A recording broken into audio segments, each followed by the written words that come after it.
Hey guys, did you hear about the startup founder who got rejected from YC six times? And then the seventh application, he got in. Well, welcome to Dude.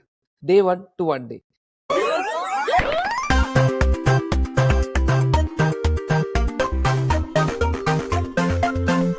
This is a place where we're going to unravel the journey of the startup founder from day one to that one day in his life that changed everything. Maybe it might be when he raised VC or something.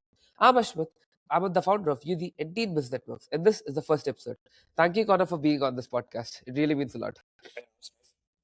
To be here. I'm looking forward to the conversation. So, why don't you start off with a small introduction about yourself? Yeah, so founder and CEO of Hyperspell. Hyperspell is the memory and context layer for AI agents. So if you're building agents and you need to give them context from your Notion or your Slack, your Google Drive about all the people and projects in your company, in your life, in your workplace, we can do that. And then we also help your agents remember and learn over time. We recently finished up the fall batch of YC F25, and right now we're just focused on scaling and building out the product and team. That's great to know. That's great to know that you have been to YC. So your batch was, I think, last year, right? One of the most recent batches. That's correct. Yeah, we wrapped up in December. That's great. And and one more thing. I've been going through LinkedIn. I've also noticed. I don't know how to pronounce this. Guillaume Four, the person who's very Oh violent on yeah, Instagram. yeah, he's great. No So problem. how did you convince him to invest in your startup? I think investors is less about convincing and more about uh, for your audience that wants to raise funding. The key is just you need to build a real business and have customers that are really excited about what you're working on. And if your customers are really excited about it and you kind of start a movement and people like your product and they're happy with working with you guys, I think the investors come. The investors are almost like a side product of building a real business. And so, yeah, he reached out. He reached out to us, and we had a conversation. We were really excited about the value he could provide to the team, and I think there was mutual excitement about working together, and so decided to partner. That's great to know. So I'll move on to a small section of your childhood. I noticed I studied that you've gone to college when you were 13. That's right. Yeah, yeah. It started a bit earlier.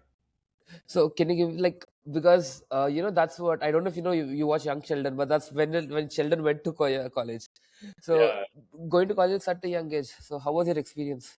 yeah. So for context, I grew up in a very small village of 2,000 people in Western New York. Not really close to like major cities like New York City or any other place like this.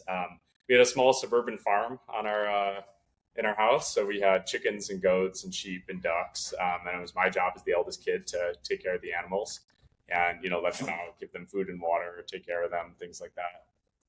Eldest of four kids, and yeah, I was going to this small suburban kind of rural school and just finding that I'm sure many viewers can relate. I was a very curious kid and very excited to learn and wanted to explore on my own, and I would have things like rack up library fines because I was checking out too many books at once, and I wouldn't return them because I was so interested, and just doing a lot of projects on my own. I started getting into like robotics at one point, and so I was in school and I was kind of bored. Like I just felt like I was very constrained by the environment and being held back. And I remember once I got in trouble for correcting a teacher, and I was right, by the way, but she was not very happy about that. And so yeah, it felt like a bit of a constraining environment. And so I went to my parents as a kid and said, hey, I really think I can learn better on my own. I think I can teach myself. I've taught myself all these other things. Would love to kind of take control of my own education. And yeah, when I was 12, they were like, all right, it seems like you really have a direction you want to go and push towards here. And so, yeah, let's have you run it yourself. And so, legally left school at 12, would just learn things on my own, figure out what I wanted to tackle and what I wanted to learn. And, started off doing internships with friends' parents and things like that. But there were a lot of topics that were hard to learn on my own, like math and science and coding. And so, yeah, there's a local community college, and I got really interested. I just really bugged the the registrar and was extremely annoying, and kept following up and sent her like a list of all the books I'd read and things like that. Oh, And then started taking classes when I was 13, and then took the first class. And the professor didn't know I was 13, but after that first class, he was like, he recommended me for the honors college, which is Wow. like most advanced students. And so just kind of double down from there. It was a good experience. Learned a lot. It was a little. Sorry, can you hold on one moment?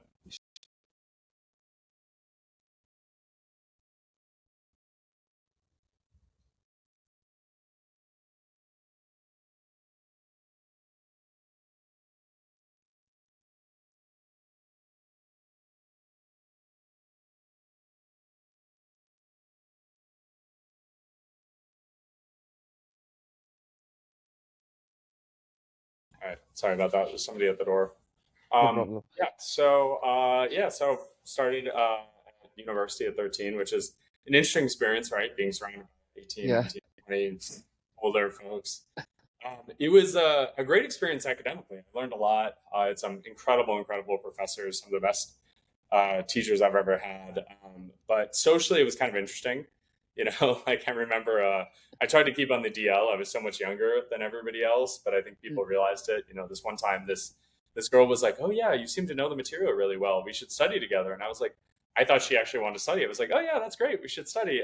But my mom's going to need to pick me up and drop me off. And she said, "Wait, you don't drive? You don't have a license?" I said, "No, I'm 13." And we never studied together. Never went anywhere after that. But I think that, the biggest takeaway I got from that experience is being willing to stand out. I so clearly stood out and I was so different than everybody around me. And I was like in a just very different headspace. And at some point, you learn to just get comfortable with it and be like, hey, you know what? Like, I'm on my own path. I'm going to do my own thing. I have my own direction. And when I first left school, I was always like, oh, I wonder what all my friends are doing and what's going on. What are people doing today? But then I kind of realized, like, all right, I just need to follow my own path in life, and this is what's right for me, even if something else is different from other people, is right for other people. Okay. That's great to know. So Yeah. one question I want to roll back a little. You mentioned that you convinced your parents at 13. In India, okay, we are basically from India. And one thing when it comes to the parents in India, you know how they work.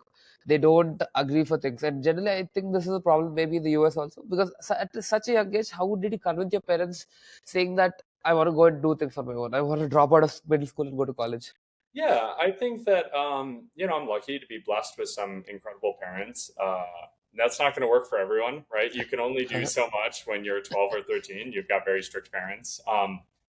But I think the key thing is like, even if you're kind of in a rigid school system, even if you're on a track, you always have autonomy and you Hmm. always have some amount of time you could spend working on things or figuring things out. And I think what's really important is to be brave, and you probably have more freedom than you think. And Hmm. I think like the key thing is you shouldn't be running away from something. You should be running towards something. And I think that's been true in everything in my life. I wasn't running away from school. I was like, I went to my parents. I was like, hey, this is what I'm going to do every day. Here's how I'm going to teach myself. Here's like, lessons plans and projects. And I'm going to do all these internships and build robots and, all these different type of projects and build rockets and, make some money like mowing lawns and things like that. And I find in general, the key thing is like, so many people in life are kind of complainers. They're like, oh, this sucks. I hate all this restriction. I wish I had the freedom. Um, but no one can ever force you to do anything.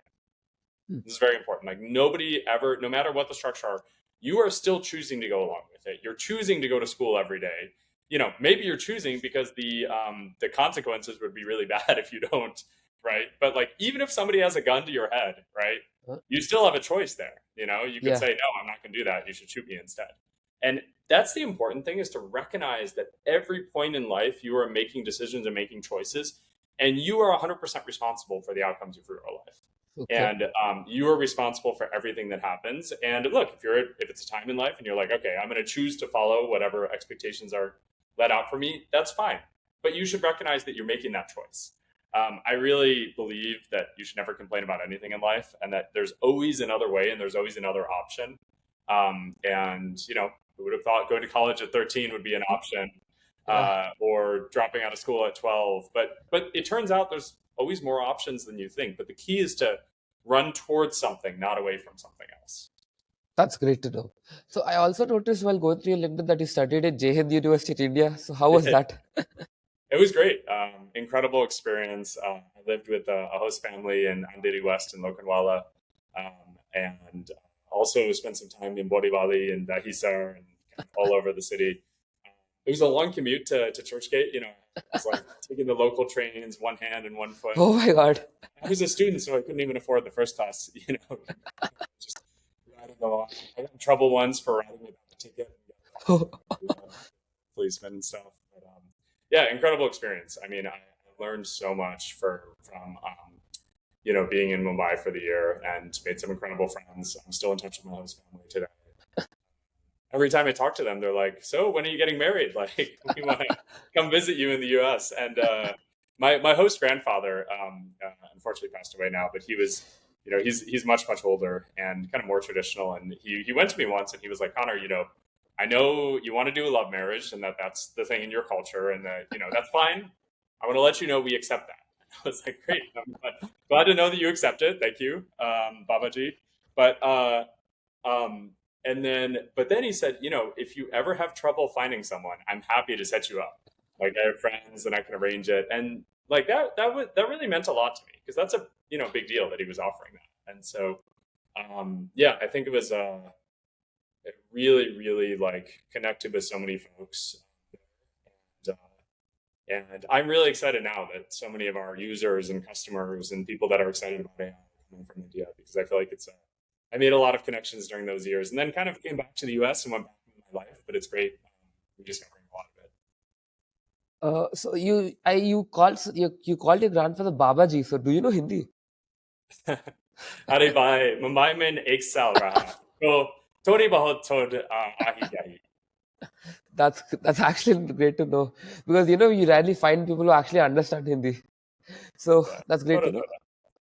So yeah, when coming back to your startup journey, before that, your dating life, there was Oh man, everybody wants to know about this. so there was this post that I saw from you. Startup founders shouldn't date before Series B. Why do you Yeah. say so? So I think that look, if you're a founder, it's probably the biggest project in your life, and it's all consuming. It's like this is what I think about when I go to sleep. This is what I think about when I wake up. I dream about my company. I think about it 24/7. And I think there are two models for a founder. One is you come into the startup and you already have a serious relationship. They're a supportive partner like Mark Zuckerberg. I think Yeah, that was incredibly helpful for him to have Priscilla Chan from the very beginning because she was kind of a supportive partner and he could yeah, focus on the company and not think about dating because he's already got it yeah, locked down. The second option is you just don't think about serious dating at all until you are at a late enough stage where once you hit Series B, like there's a good chance your startup is going to go somewhere. It matters more the decisions you make as a founder at Series B than just the actions you take. Like you're usually not the one executing day to day as yeah, much, and so you're still engaged, but it's a yeah. different level than early stage. Hmm. But I think it's either have a serious partner or kind of monk mode, no serious dating, and nothing in between. So Okay. yeah, I have one more question to continue, sure, add on to this. One of yeah. my friends, he's running a startup and his co-founder is his girlfriend. So what do you say on that? I mean, it can work. Like I think that startups are like relationships that like sometimes you see couples and you're like, how are they together? They're so different. Like why are they a good fit? But they make it work in their own unique little way. Like it's almost I've learned pretty quickly not to be judgmental of other people's relationships and other people's setups. And like I think there are a million different ways to have your co-founders work. And this is to what we were saying before, right? It's like Yeah, you got to think for yourself. You got to have yeah, agency. Like all yeah, these rules of society and ideas and standard, oh, you must have exactly two co-founders and or two to four co-founders and you went to middle school together and you've known each other for a decade. Those are just rules that somebody else made up. You can make up your own rule. You know your unique context better than everybody else. So yeah, I think it can absolutely work. Eventbrite was founded by a married couple. yeah. There's a few other examples of married couples that have founded startups, and I think it's good. But I think that if you're going to do that, your relationship had better be extremely stable going into it because you can't have both relationship instability and startup instability. That's like the worst combo imaginable. And so I think you can only have one thing in your life that's very unstable. And for me, I'm choosing that to be the startup. Like I said, I'm not seriously dating until Series B because like seriously dating, finding somebody that you want to spend the rest of your life with, that's a big project. Yeah. That's like This. a major, thing to tackle, and it's a lot of work to make a relationship work for the long term. Yeah. And I just, I think I can tackle that once I hit the Series B. It's funny. I have a friend in San Francisco, and she has a group chat with all of her female friends, and it's called Series B Plus, and they also only date after their Series B and up. But yeah, so yeah, for your friend, I think it can work. I've also seen it go really, really badly. Um, Mhm. so when the relationship is not stable, then it's just like it's Mess not up. good. It doesn't end well. Okay, that's great. I have one more question related to more to your personality. So I've noticed that you mentioned that you're self-taught. So I'm a startup founder. I'm still 19 right now. I did not go to college like you at 13. I went at 18 like normal student does. So I learn most of my things from books. Like these books from 0 to 1 or these kind of things. So what do you say on that? Do you think is it better for a startup founder to learn from books or self-learn? I mean, I think books are a form of self-learning. Like I learned most of what I know from just like doing things, and books and Claude or ChatGPT or Gemini. I think the key thing is curiosity. Like I think when I say self-taught, it's not like it doesn't really matter the medium. It matters the mindset. It's Okay. like if you are a curious person and you always are trying to push yourself and learn new things and gather new knowledge and ask questions and kind of push the boundaries of what you're doing, then you are unstoppable. And it doesn't matter where that's from. It could be from books. It could be from just talking to people that are experts in that field, right? Doing like what you're doing. The great Yeah. thing about being a student is you can reach out to any kind of random people and they'll respond back, right? Yeah. It could be from, now there's a bunch of great AI tools you can learn. It could be from just trying to do it yourself, right? Like try to build something on Cloud Code or whatever. I think, especially being like, I'm also a self taught coder. Like I started off building, Okay. with Lego robots and then just kind of taught myself from Stack Overflow and YouTube videos and things like that. But I also like, I learned how to play the piano from YouTube videos. I like started producing music also from YouTube. Like the key thing is if you're a resourceful person, I think you can kind of do anything. It's the same thing with being technical. A lot of folks are like, oh, I want to, found a startup, but I don't live in San Francisco. I don't have a technical co-founder. I'm like, be your own technical co-founder. Like being technical is a state of mind right now. If you want to be technical, you can. We have a customer who's, he was not technical, like no computer science trading. He can't code, but he uses Claude Code and he ships more features on his team than anybody else. And so I think like there are always way more opportunities than you realize right now. And any excuses are kind of just things that you're telling yourself. That's great to know. So Yeah. yeah, before Hyperspell, there were a few startups that you worked in, and I've also noticed Right. you have scaled, I think, a few of the businesses to nearly $50 million ARR. So yeah, I would love to know more about that. Your previous Yeah. I startups. mean, so my first experience, this was another thing. Like, I got a product manager job out of BCG, and like people say, oh, you need whatever, however many years of product management experience to get a PM job, and I was like, I'm just gonna get one. Like, it's just gonna happen. Just gonna make it happen. And so, inside of BCG, got some experience building products. Like, worked with the digital ventures team, started building product there, and then um, uh, this company Checker. I was really, really excited about them. And I joined them as a senior product manager without Okay. ever having been a junior product manager. It was like jump straight to it. And then when I got there, it was crazy. Like I had joined and there was this PM and she was like, oh yeah, I'll watch over you. I'll be like mentor you, be super close. And then I joined and she was like, hey, actually just kidding. I'm going on maternity leave. So like, can you take over for me? And then the engineering manager, he was like, "Oh, actually, we didn't coordinate this, but I'm also going on paternity leave at the same time."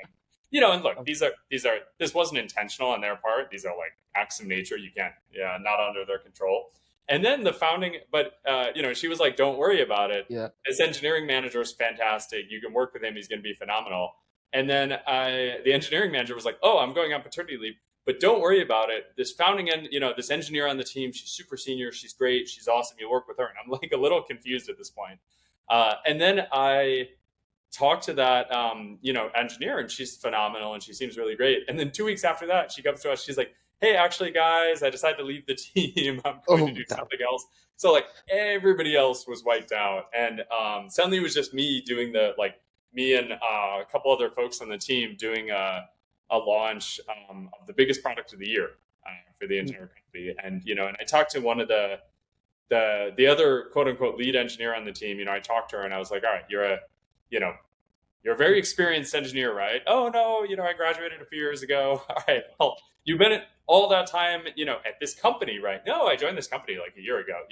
Okay, but the year has been at this team. No, I joined the team 6 months ago, and I was like, all right, well, the two of us now and this other woman, Deborah, are all going to handle the biggest product launch of the year for the entire company. But it was really cool because it was like a trial by fire, for me having never been a PM before directly, and like the engineer having mid-level engineer, and like Deborah, who was brand new at the company, and it worked, and it was like a great launch, and it worked out really well. And at the end of it, I got ranked as the top PM in the whole company, and I think it was like a very illustrative experience for me that like if you are somebody who really cares and works really really hard and just like really cares about what you're doing and decides to go all in, and like that is ultimately more valuable than anything else. And I think the experiences I had had along the way of building things in product and like working at these different companies, and it's like, all right, I had built things, I created them, I had shipped them, and I just took that approach and like was a sponge and soaked in everything. um, that ultimately worked out really well. And like I think that's true for any job. Like anyone can learn any job. We had somebody on my team who was self-taught engineer who is like Oh, homeless living in his car, and then taught yeah, himself how to code, and then joined our team. He was one of the best engineers. Like I think the overall takeaway is just like you should really it's all about kind of having agency and realizing that like if you are somebody who works hard and takes work really seriously and like really tries to learn things and figure things out, like you can do any job imaginable, and you can be a founder, you can be an investor, you can do all this other stuff. that's great to know. Yeah. So, what do you? I have a small counter, and I just have a small question for you. Do you think the founder of a startup should he be problem obsessed or solution obsessed or vision obsessed? All of the above. I mean, I think so. My mindset with startups is a little bit different than other folks. I think my mentality is that you as a founder should find the people. Like the most important thing is not what you're building, it's who are you solving the problem for. Okay. So who do you want to serve? Because the thing is, every product is, I hate to break it to you, people don't care about your product. Yeah. They really don't. Sure. Nobody cares about your product. Your product doesn't matter. What they care about is, I am in position A today, and I want to be in position B a month from now, and your product is just this bridge to get there. The customers are the hero of the story. And that could be, maybe they buy your product and then they get promoted. It could be, they're a founder and they buy your product and they get more revenue, or they can ship faster. Like that's what they're buying. They don't care about you. They don't care about your product. So, but that's the thing is like, you need to figure out who are the people I want to help and what do I want to help them do. And then if you just stay focused on that, the product is just a path to get to there. And so I think that's what you should be obsessed with. You should be customer obsessed. It's people talk about being problem obsessed, but I like to frame it as like the people first. And then what is the problem that those people are facing? And how do I get them? How do I help them win? And sometimes that's not even your product. Like, I don't know. We have a lot of customers that are also startup founders, and every single one of them, I'm like, all right, I'll help repost your launches. I'll hype you up. I'll give you product feedback. I've connected our customers to investors. Like I want them to win because if they win, we win. And Yeah. so that's really the core of it. That's great to know. So, well, one of the most interesting topics that a lot of people would be waiting, getting rejected 6 times for YC in the seventh application. So, how Sure. was that magic? Yeah, I think there was really no magic to it. So, I mean, YC was phenomenal. We had an incredible experience. We learned a lot, got a lot out of it. But YC is just like the point is not just to do YC. The point is to build an incredible company and to affect millions of people in the world. And I think, it's funny. We applied a bunch of times, Eugene, my co-founder and I. My co-founder has been applying to YC since 2012. So Wow. more than half of YC's existence, he's been applying. He just keeps applying. Like you go to his, YC page and it's like all this list of stuff. And then I had also applied once and got rejected before we met. And then we got, we started working together and then we got rejected a few times working together. But my biggest takeaway from all that is we spent a while being like thinking of, oh, YC is the goal. Like this is the thing we're going to try to, it's just all about the application. But a funny thing happened is that we just kept applying and we're like, let's focus on exactly what we talked about before. Let's focus on our customers. Let's focus on solving their problems. Let's focus on like making our customers happy and helping them win. And so our application quality went down over time. It got worse because we didn't have that much time, right? We were just like focused on helping out. We didn't have a ton of time to like wordsmith answers and stuff. And the more time we spent focused on customers and just like getting this business to work, at some point we were like, well, we're just going to keep building and we know we're going to build a generational company and we're just going to keep applying to YC every quarter until we IPO, and maybe even then, I don't know if they accept public companies, but like, but that was the mindset, right? And it's funny, the moment you focus on the right goal, everything else just kind of happened. Like once we had a bunch of customers, once we were making customers happy and making them excited, like the day before our YC interview, we were supposed to prep for the interview that morning, but then one of our customers ran into an issue, and so we were like shipping a fix for them. We shipped it 20 minutes before the interview, and I was like, well, Wow. I guess we're not going to prep for the interview. We're just going to go in, and that was the time we got in. And Wow. so I think my takeaway for all of your listeners and everything is like you don't, again, YC is phenomenal. You should apply. Everybody should apply. Keep applying every quarter. But you ultimately, like, all these things are just tools for you to build an amazing company and get there. And if you're the kind of person that like will stop at nothing as in and is inevitable and just keeps building and just keeps like focusing on solving people's problems, everything else comes to you. The venture funding comes to you, the accelerators, the incubators, all these other things will happen. So yeah, that's my advice for the audience is like, don't overthink the application, keep it short, simple, don't use buzzwords, make it as simple and short and concise as possible. Be honest about it. It's okay that you don't know everything. That's totally fine. You don't need to know everything. You don't need to have perfect answers. And take like 30 minutes every quarter, put the app together, send it out, and then get back to work and focus on the fundamentals. That's great advice because a lot of people in India, they set like YC as a standard. Most of the people that I know, I have a lot of. There was a situation in my college where all 3,000 students of my college applied to YC. 3,000. Yeah. That's So crazy. it was like a college summer assignment that we had applying to YC. That's it. Wow, that's So amazing. Yeah, yeah. I so yeah, I think that's a big difference in Silicon Valley culture. Is it's like, I mean, it's not like the IIT exam where it's like, oh, it's this one exam, and if you get it perfect, you're there. Like the YC app is not like that. None of the Silicon Valley stuff is like that. It's like what they care about is what are you actually building, not what the application looks like. And it's totally yeah, different than like an exam in college or the IIT exam or the JE or anything else. And so that would be my big advice: is like 99% of your time should be focused on building the business, and then like build something real, create it, and then 1% is just the application is just check the box, put it out there, do it every quarter, just keep going. And if you do that, it'll all work out. I mean, that's what Bolna, one of the companies in our batch, did. yeah. Their voice AI for India, and they've been working on it for years. And ultimately, they got in, they crushed it, did extremely well, and now they're back. That's great to know. So one of the biggest questions that I have: how did you meet your co-founder? I just noticed that you guys were in Yeah. the on deck program. So how did you guys get in sync? Yeah, we did ODF together. It was great. ODF was a fantastic experience. It's called the On Deck Fellowship. I would recommend everybody apply for that too. ODF is great because you don't need you barely even need an idea. Like it's just about if you're excited to build something and you take it seriously and you are really passionate about it and you're starting off, it's perfect for the early stages because like you don't need funding to apply. You don't need a company to apply. You don't need a co-founder. They don't take any equity. It's pay whatever you want. So we definitely recommend people apply to ODF. And I met Manu through ODF. I think in choosing the right co-founder, the most important things to choose the right co-founder are like, number one, your co-founder should complement you like Manu and I are very different. We have the same vision and we want to go for the same things, but he is much more.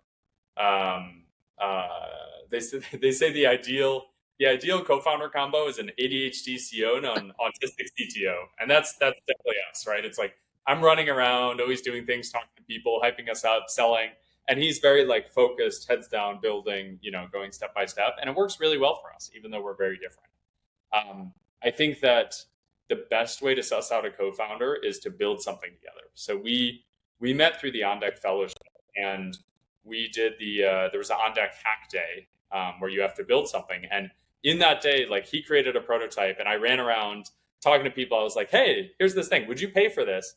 And they wanted to be nice. They're like, "Yeah, sure, I'll pay for it." I'm like, "All right, great. Here's the Stripe link. Pay us right now." And some people did. Like Wow. we got revenue before we had a company or anything. We got Okay, damn. people paid us that day, and then we were like, "All right, this is going to be a good fit, like a builder and a seller." And my co-founder is fantastic. I mean, he dropped out of a PhD program when he was doing a PhD program in cognitive neuroscience, understanding how the Wow. brain thinks, and then he wanted to apply that to machines instead. And so then he self-taught. Everybody on our team is self-taught.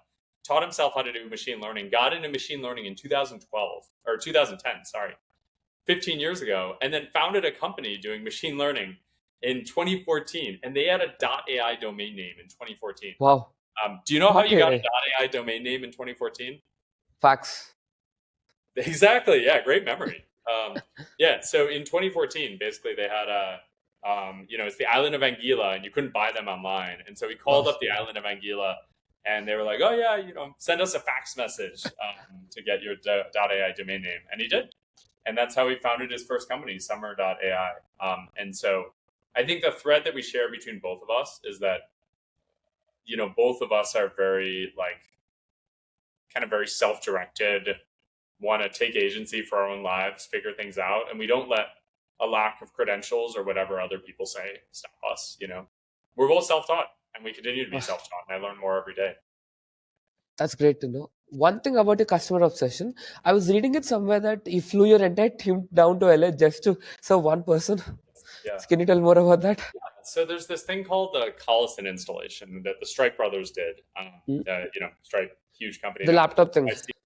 Yeah, during YC, they would get really close to customers. And it's funny, of course, because an installation, what is it? It's like npm install, it's Yeah. not, it sounds like you're doing something physical.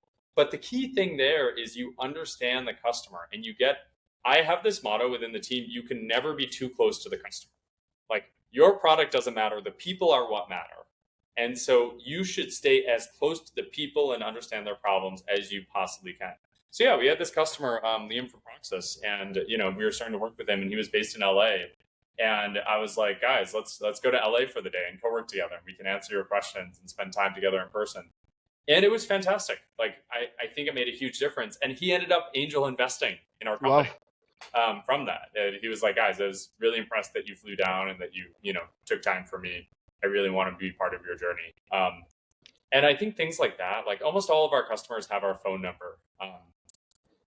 One of the best entrepreneur I know was one of my friend's dads. I grew up in this very small town.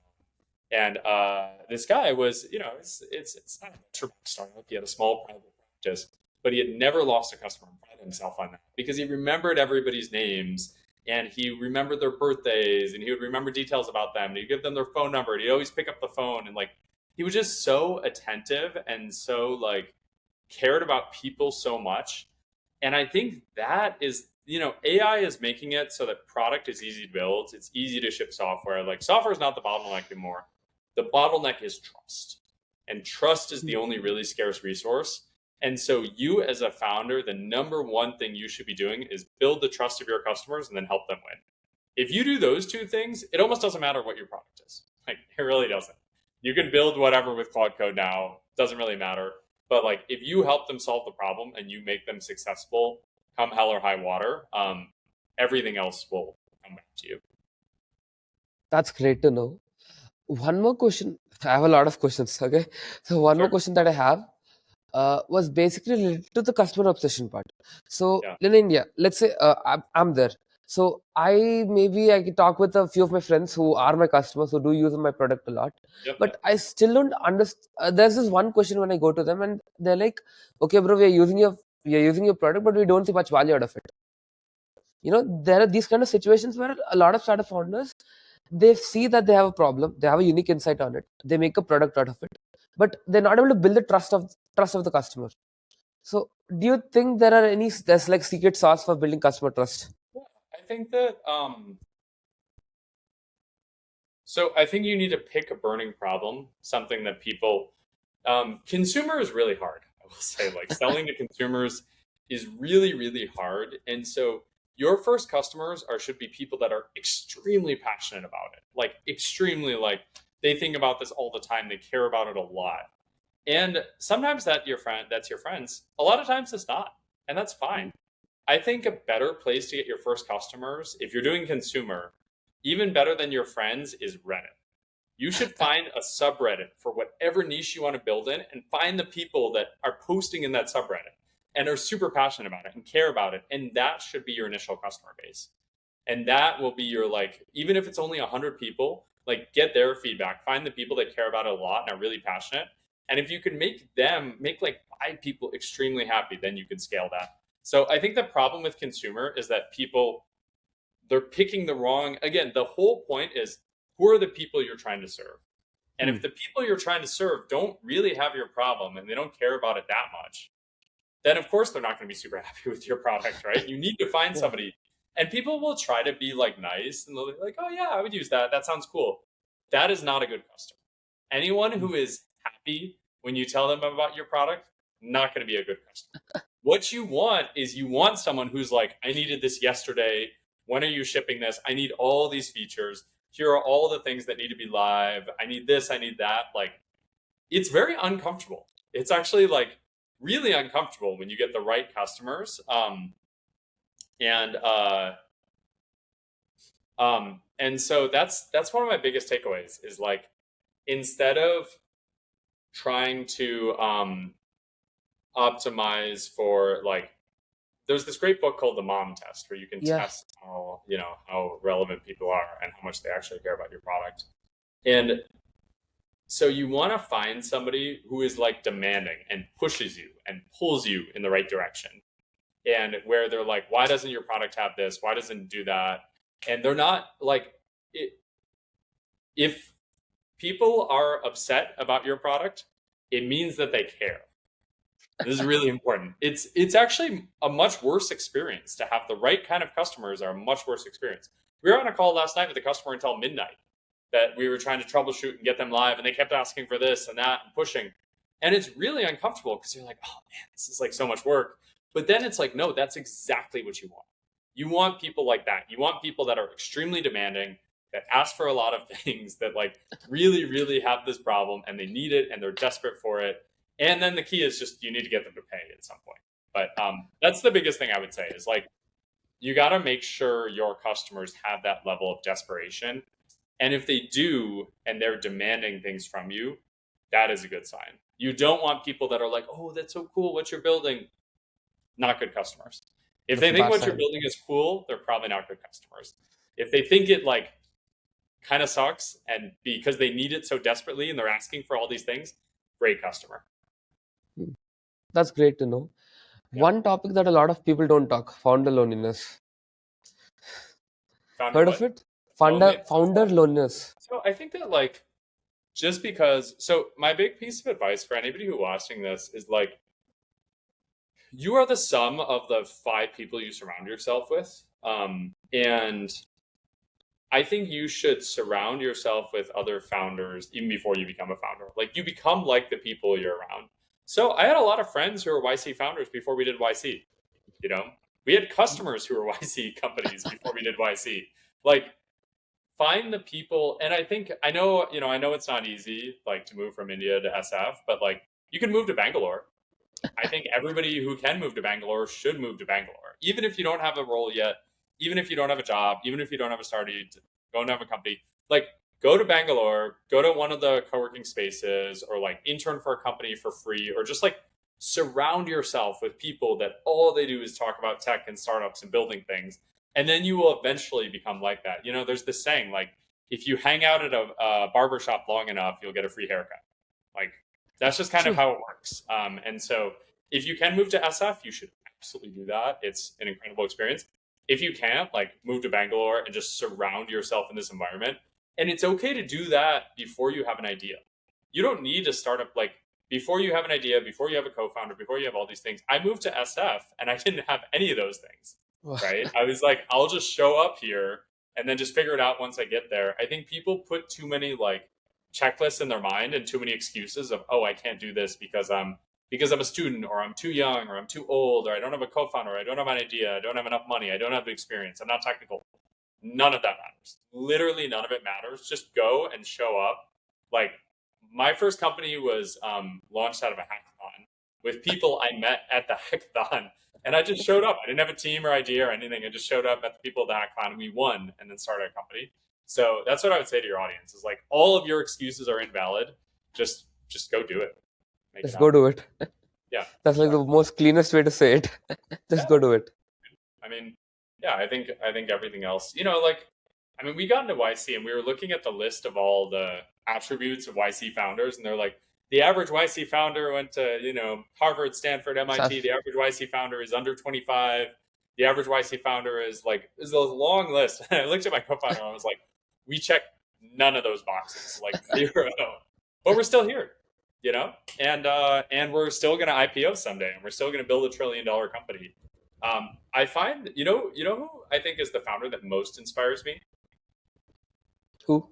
So more than Elon Musk, more than Zuck, more than anybody else, the founder that inspires me most is, have you heard of Larry Ellison? Oracle. Oracle. So people Yeah. don't talk about it much. Everybody talks about Elon Musk and Zuck, but these guys were like prodigies. Like they were brilliant from an early age. They were doing all this stuff from an early age. And you read about Musk and Elon and Zuck, and you're like, oh, well, they were special, right? They've been coding Yeah. since they were 11. They built businesses ever since they were kids. They're unique and special. I can't be like them. Larry Ellison was not like that at all. He dropped out of college. He moved to California and he was giving tours. He was giving hiking tours to people. He was kind of a loser.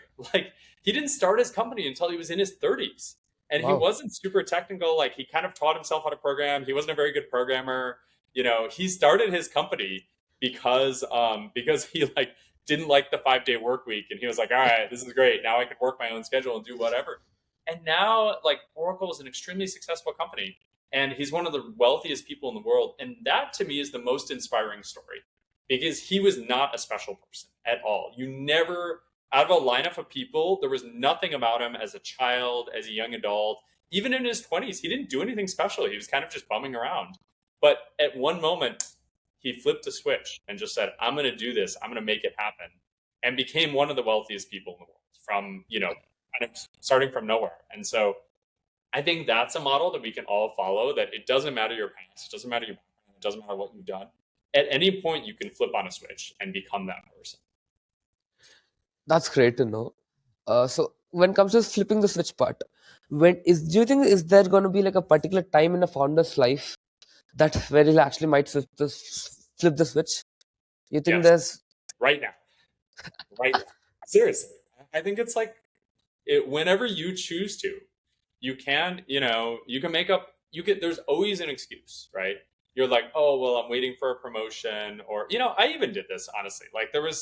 There were times I think I waited a little bit too long to start a company because I was like, oh, well, my jobs are going well. I'm going to get promoted soon. And I want to kind of, like, things were good. And I had the dream of starting a company, but it's like, well, things are great now, And I thought I needed to do all these things first. I was like, oh, well, I don't have an idea. I don't have a technical phone founder. I don't have all these things. And then the moment I just decided, this is what I'm going to do, it kind of happened. I just went to a hackathon and I showed up to the hackathon. I met people at the hackathon and started a company with people from the hackathon. And it was a good experience. It worked out well. It wasn't a huge venture-backed startup. But then that led to an accelerator, and that led to On Deck. And then I did On Deck. I met my co-founder. And then we did this program with A4. And then we pivoted a few times. And then we got to this new idea with Hyperspell. And then we got into YC. And now we raised a huge round. And now we're having an office. And it all just came from that decision. And my only regret is that I didn't decide that sooner. Uh, so I think whoever's listening to this, no matter what you're doing, no matter where you are, no matter what's happening, like the time is right now. All of your excuses are invalid. You just decide to start going on this path, and it might take longer than you think, but you can take steps towards it right now. Okay, I have a very question that a lot of founders battle with. There is this one saying in the industry saying that you start a company, you make it successful, exit, and then leave. But when I look at companies, I feel if you start something, it should be to, this quote by Steve Jobs: "We are born on the universe to put a dent in it." So, what do you think? Do you think startup founders should be more obsessed with creating huge impact-led companies, or rather just build a company, sell it, and that kind of thing? I think you should always be focused on going for broke because companies get bought, not sold, is the saying, Hmm. right? If you are trying to sell from day one, you're not going to build a very good company. You should try it. You should be like aim for the moon or aim for the stars. And if you miss, you'll land on the moon, right? You should always be going Yeah, somewhere. Adam Smith, I'm sorry. I actually need to hop to another call now. no I have another problem. call after this. So, But thank you. Really enjoyed the conversation. And yeah, if anybody wants to reach me, it's hyperspell.com, hyperspell.com. Conor with one N, CONOR_AI on Twitter. You can also add me on LinkedIn. And again, really excited for the audience. Excited for everything you guys are going to build. And some of you are going to be in my shoes not that long from now. thank you, Connor, for giving out your time. Hope you have a good day. Bye. Great job, man. Talk to you later.